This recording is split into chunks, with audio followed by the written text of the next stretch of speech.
What's up, Duval? It is your favorite former Jaguar, Bucky Brooks, and this is Believe in Jaguars, a podcast dedicated to all things Jacksonville Jaguars. We're really excited. We're coming to the end of the offseason calendar. OTAs have like another week, then we got a mini camp, and then the Jaguars will go away for about 6 weeks before coming back for training camp at the end of July. And I want to start right there because the NFL Players Association this week has talked about some changes to the offseason calendar that would maybe change the way we view OTAs and mini camps in terms of the current landscape. Right now, teams begin the offseason program mid-April. They go for about 9 weeks. It culminates in a mandatory veteran mini camp right around the middle of June before there's a 6-week layoff before the players come back for a training camp. Well, the NFLPA is proposing to change all of that. They want to eliminate spring football, basically have an extended ramp up to training camp that may begin maybe the middle of June, early part of July, and allow the players to just kind of run from that little escalation ramp up to training camp to the regular season and postseason and those things. When the word leaked this week, because Tom Pelissero from NFL Network was the first one to report on it, there was a lot of mixed reaction. Like, people are upset, trying to figure out what does that mean? How's that going to impact the game and the players? You had players talking about not necessarily liking that and those things. But I'm going to say this. I actually like the proposal.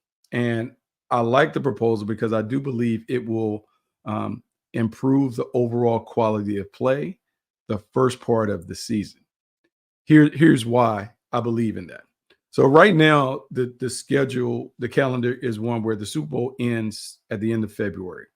With the offseason program starting mid-April, you're really talking about players having about a month and a half off. So that month and a half off is fine. So you get a chance to kind of rest and recover, but then you're right back to the offseason program if you decide to come in for those optional workouts with your team. You work out there for 9 weeks. You go through OTAs and mini camps, and then you go away and have a 6-week break before you come back to training camp. Now, in theory, it's great that you get that break and sabbatical before you go into training camp. But from a practical standpoint, when it comes to strength training, conditioning, what that break does is it eliminates a lot of the gains that you make throughout the course of the spring. Talking to a strength coach, a retired strength coach who really did spend most of his time at the collegiate level, more so than the pro level, but worked with a lot of pros. He told me that if I had my druthers, I would always prefer to have the players on a consistent basis where I could oversee the program, supervise them, and get them ready for camp. So that 6-week break in between the end of the offseason program and the beginning of training camp, you begin to lose some of the things that you really worked on. So after a week, like, your body's fine. But after 2 weeks, you begin to lose some of the cardiovascular, some of the strength, some of the intensity you can't replicate on your own. Furthermore, you now are working with a set of personal trainers and I would say like these boutique facilities who might have a different methodology or philosophy when it comes to strength and conditioning and those things than where you're at with your current club. The final piece of it is you're now working on different surfaces while you're training. So some guys, personal trainers, prefer to work on the track, others on grass, others on field turf. And so there's no consistency. What happens is now when you go back and rejoin your team in training camp, you're on grass, you're doing things at a super intense rate because once you show up, you have the physical, you have a night of meetings, and then within 2 days, you're on the field and you're going. And there, when you have coaches involved, it's 100 miles an hour and those things. And so even with training, your body may not be fully ready for the increased intensity and the urgency that you're operating. Under the new plan, where you would have an opportunity to really slowly build these guys up from mid-June or July to when training camp opens up at the end of July, you will have an opportunity as a strength coach to supervise their development, to be able to assess where they are in their conditioning, to slowly build out a plan to get them ready to perform and play at a higher level.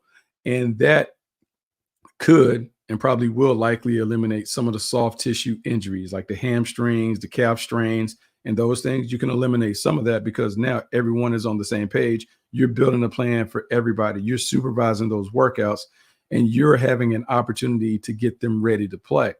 As the league shifts to an 18-game schedule and what we call a 20-week schedule, this might be the best way to do it because what you're now doing is giving players a 3-month time period where they're away from the game. So end of February, you come back in June, that's 3 months right there. You have a longer lead up into training camp where you can control it. You're going to have 2 bye weeks where you can kind of build out the entire calendar. And that will give you an opportunity to get the guys ready to play, to probably keep them healthier because you've overseen their workouts and those things. From an on-field standpoint, it doesn't really change the thing. A lot of stuff that we talk about in the spring, the voluntary stuff, it matters, but it doesn't matter on a major scale because in the spring, you can go through all the timing and the routes and those things. But when you have a 6-week break, guess what? When you come back, you got to do it all over again. Whereas if you had this steady, consistent ramp up, you are able to kind of put the building blocks in place so you can hit the ground running at the beginning of training camp. More importantly, you can hit it at the beginning of preseason and the regular season because everyone has been together probably for about a 10-week period. If you think back to yesteryear, Vince Lombardi and Chuck Noll and Tom Landry and all of those great coaches, that's how training camp used to be. Training camp used to be a marathon that would allow you to get ready. I think from a player standpoint, from a coaching standpoint, this would be something that would be very, very good for the players. Last thing when it comes to the change in the calendar, one of the things that has been lost when we talk about the offseason calendar is the team building process. So right now, the way the calendar goes, we talk about the Super Bowl being at the end of February. The combine is shortly thereafter with free agency, and then the draft is the following month in April.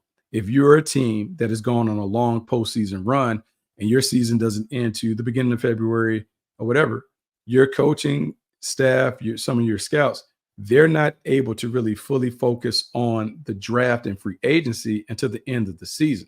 So imagine as soon as the season done, you got to cast your eyes to a bunch of players that you aren't familiar with.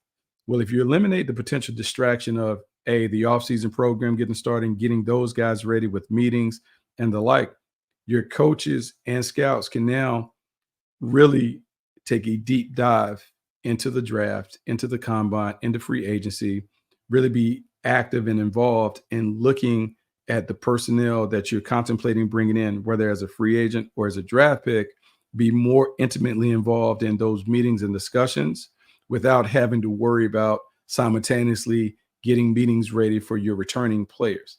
To me, I think it would enhance the scouting process because you really can involve the coaches there because they can have a singular focus on evaluating the players that you're talking about, that you're considering drafting or bringing in. You also have an opportunity to just spend more time really evaluating your own team and putting together the pieces of the puzzle to allow you to make really good decisions in free agency and the draft. So even though it would change the vacation time for the coaches and the personnel guys, because everyone looks forward to that break before training camp, I still believe you could bake that into the calendar. But what it would allow you to do, in my estimation, is not only help the players be healthier going into the season, but I think it would help the process of evaluating prospects, NFL prospects to draft, and also allow the coaches to be a little more involved in free agency and all of those things because they don't have to worry about the added pressure of getting their own players ready for an offseason program that is crammed. It's right on top of the season ending. So that's my thoughts on the NFLPA's proposal. We'll see how it goes. We've heard Doug Peterson talked about, hey, he's up for anything that helps the team get ready. He already feels like training camp is long, but I feel like Doug, being an old school coach who has worked under Don Shula, I actually think he would figure out a way to really make it advantageous for the Jaguars in terms of getting ready by having a long ramp up. Today, what I want to talk about is I had an opportunity, like OTAs are still going, but this week we finally had an opportunity to see Gabe Davis on the field. And you can see some of the clips of Gabe Davis running around They were having like hat days, so they didn't wear their helmets, but they had their hats on. They were kind of throwing the ball around the yard. He was going on there, didn't really participate in the team drills and those things, but it finally gave us an opportunity to see what this offense can look like with Gabe Davis on the field, Brian Thomas Jr. on the field, and those things. And what I think is really interesting, because I feel like on this podcast, we focus a lot on the wide receivers and the playmakers. And this time of year, you kind of tend to, because in organized team workouts, now you really can't get a lot out of what the offensive linemen and defensive linemen are doing, because it's not full contact.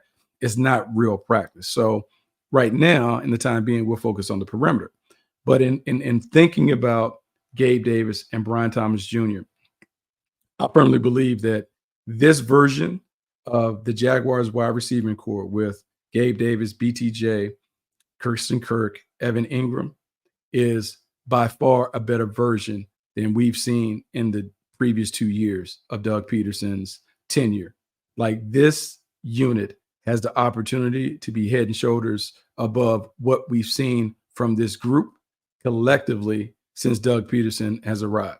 And I know that may shock some people, and that might be a huge thing, because you lose Calvin Ridley, who had 1,000 yards a season ago. You lose Zay Jones, who's been a very, very productive player for the Jaguars since he came over. But I just think when you look at how all the pieces of the puzzle fit, this is the kind of offense that Doug Peterson envisioned. So before I talk about BTJ and Gabe Davis, let me give you just some context in terms of why I feel so strongly about that. A couple of seasons ago, like maybe last season, I had an opportunity to talk to Doug Peterson in his office, and we were talking about the offense and the scheme and how all of the pieces of the puzzle fit when this scheme and this team is operating at the highest level.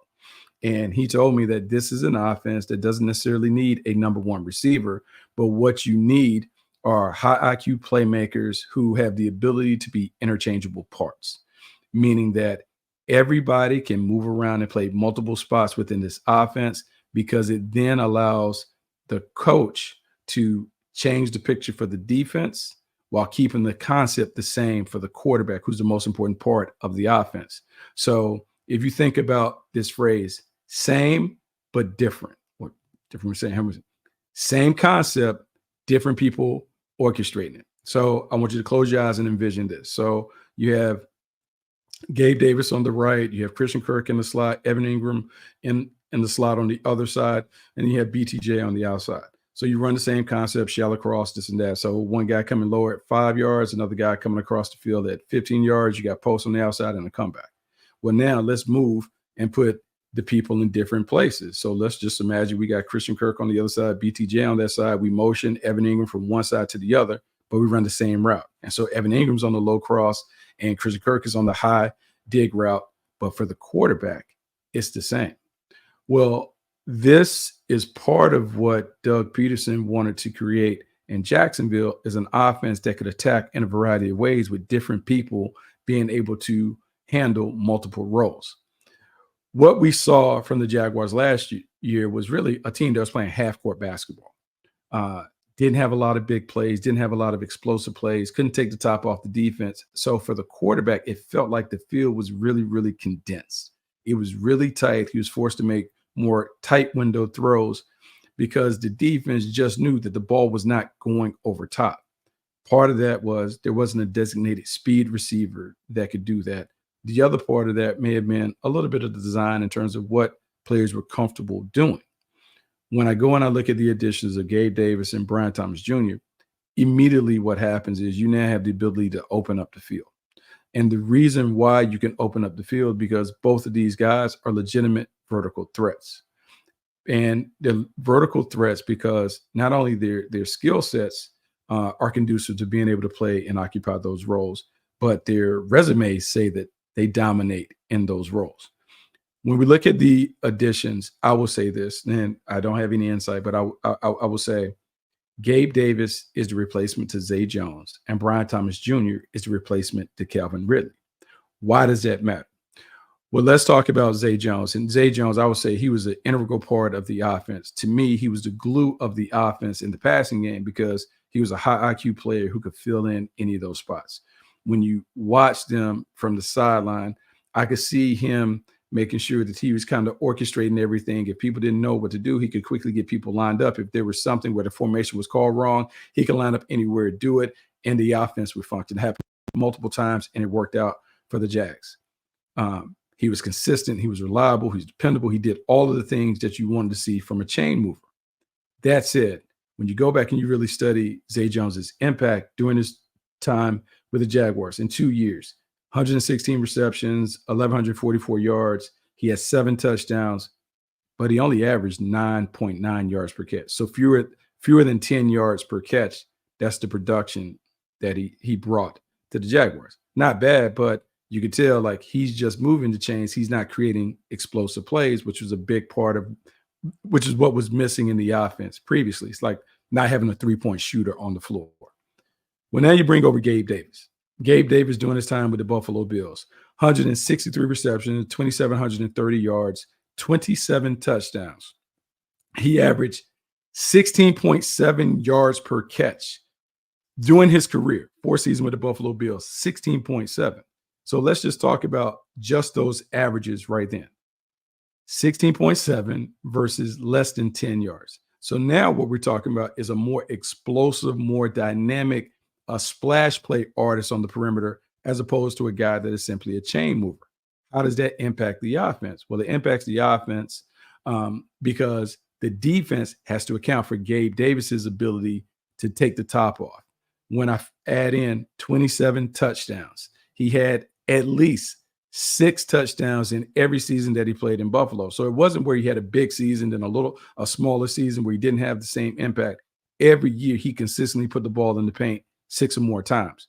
That means in the scouting report, we have to talk about this guy being a legitimate threat to score from anywhere on the field. We have to make sure that we lean the safety in his direction to make sure that he doesn't get past the defense. That changes the coverages that Trevor Lawrence will face because you have to account for Gabe Davis. As it relates in a direct comparison to Zay Jones, when Zay Jones is on the field, you don't worry about the big plays. You may have to tighten down on those third and medium situations because he's a chain mover, but he's not someone that you have to put a safety leaning in his direction to take away the explosive play element, the big play element of the offense. That is important because it creates more space for Christian Kirk, more space for Evan Ingram to do their work underneath. Using the basketball analogy, I talked about playing half-court basketball. Well, Gabe Davis now becomes the 3-point shooter. Before, they're playing without 3-point shooters, so it's all clogged and congested in the paint. That means it's hard to get to the rim. In the football version, it's hard to maneuver over the middle of the field when everyone is squatting at the sticks defensively. Can't do that anymore with Gabe Davis. That was an important get. That's why it was a huge free agent addition.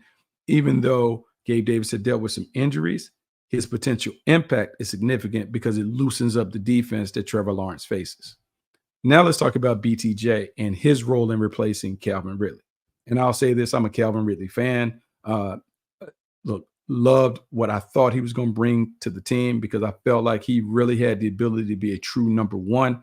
He does have that, but I maybe overestimated the 2-year layoff and the rust that might have been on his game when he stepped onto the field after missing parts of 2 seasons before arriving in Jacksonville. Calvin Ridley averaged 13 yards per catch. He had 8 touchdowns. Really solid year, particularly when you think about Christian Kirk not being available for games, Zay Jones missing games. He kind of had to shoulder the load. He and Evan Ingram had to shoulder the load down the stretch. But I will tell you this, Brian Thomas Jr. has the impact, has the potential to give you a greater impact on the outside in a different role, but a greater impact. How is that? Well, Brian Thomas Jr., when you look at what he was able to do at LSU, he played opposite Malik Neighbors, but he was the explosive playmaker. He was the designated deep ball specialist. He was a weapon. Final season at LSU, averaged 17.3 yards per catch. He had 68 catches, had almost 1,200 yards, but 17 touchdowns. So 2 things that you always want to pay attention to when wide receivers, just surface level looking at stats. 1, yards per catch, because what that does is that gives you like kind of like a feel for how many big plays did they produce. When you think about someone averaging 17.3 yards per play, they had to have a bunch of big plays on their resume to be able to put up a robust average like that.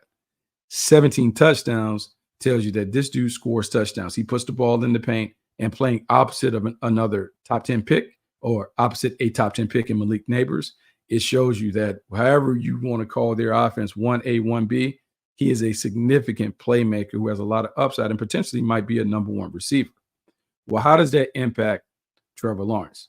It impacts him in terms of having another big body playmaker because now Gabe Davis is 6'2", 210. Brian Thomas Jr. is 6'3", 209.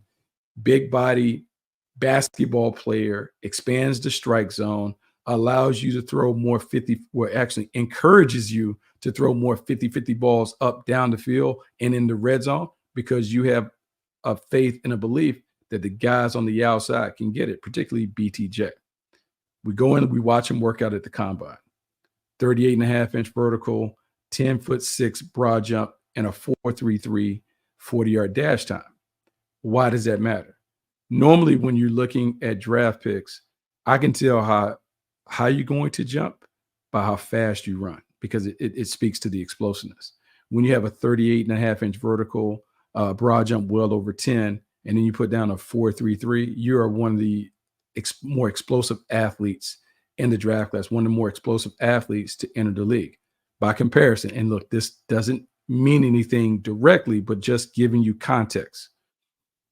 38.5, 10.6 broad, 4.33, 40. Calvin Ridley, when he came out, 31-inch vertical, 9.2 broad jump, 4.43. What I'm saying is Brian Thomas Jr. is a more explosive athlete. Doesn't guarantee that he's going to be a better player, but what it does suggest that he is a more explosive athlete. And when you think about athleticism and potential, the explosive athlete has an opportunity to provide more to your team because you get the ball in his hands or you're able to do things. Speed matters in this league. Speed and explosiveness matter in this league because those guys typically produce big plays. When you now have Gabe Davis and Brian Thomas Jr. on the outside, more explosiveness, more size, it goes with the theme, bigger, stronger, faster. You now have done that by upgrading the situation. Final point about Brian Thomas Jr., and this is why it's really important and why it's really important to Trevor Lawrence. A lot of times when you're building a team, you build it around what the quarterback does really, really well. If you do a self-study of the quarterback, you may go all the way back to his college days to see what really impacted Trevor Lawrence the most, what helped him play at his best. For instance, in Miami, they rebuilt their wide receiver core to make sure they had a bunch of dynamic athletes that were catch and run specialists so they could play small ball with Tua Tagovailoa but get a big production. That's why you see Jalen Waddle sign a big deal. That's why you have Tyreek Hill in the building. That's why you sign an OBJ to give Tua Tagovailoa more weapons on the outside so that he can play his game with the people that will enhance and elevate his game. You want to do the same thing with Trevor Lawrence, particularly because you're about to pay him $50 million. How can we make sure that his game is elevated? Well, if you go back and look at his work in college, T. Higgins was his primary receiver. Long, athletic player, big-time high school basketball player that could take it off the rim. How does that translate to football? Well, now down in the red zone, you can throw it up and have him out jump the defender on the alley-oops. You know who else was a really good basketball player in high school? Brian Thomas Jr., all-state playmaker, a guy that can also take it off the rim and do those things. I gave you all the numbers when it comes to the combine. Well, now, how does it all matter when we talk about Gabe Davis, BTJ joining Christian Kirk and Evan Ingram? Doug Peterson has now created a wide receiver core that is much like a basketball team. You have two guys that are three-point shooters, Brian Thomas Jr. and Gabe Davis, that can stretch the field, create bigger plays down the field, loosen up some of the tight coverage. You also have two what we call guys that can go get buckets, Christian Kirk and Evan Ingram, that can live over the middle of the field. You now have a better balanced wide receiver core because you have the vertical ability from two players, not one, two players, Gabe Davis and Brian Thomas Jr., that will keep those safeties back while having Evan Ingram and Christian Kirk working over the middle of the field. When you throw in Travis Etienne and what he brings as a runner and receiver, this offense is more explosive, more dynamic, more difficult to defend, and a much better version of the offense that we saw last year. Really excited about the possibilities, really excited about the potential. Want to knock on wood that everyone is healthy. But to me, this is the offense that lives up to the hype that preceded last year's team. This offense should have the potential to put 30 points up a game because the wide receivers are more explosive, more dynamic, and that gives the Jaguars an opportunity to see the best version of Trevor Lawrence, which should be scary for all opponents. So that's a podcast for the day. This podcast for the week. Believe in Jaguars. I'm Bucky Brooks. Make sure you rate, review, subscribe on all the podcast platforms. Make sure you check out the Believe Network on Fubo to see all the great program that we have, not only for the Jaguars, but for all the other teams. And make sure you tune back in next week. We'll have more great content, more great discussions about the Jaguars. Until then, I'm Bucky Brooks. Talk to you next time.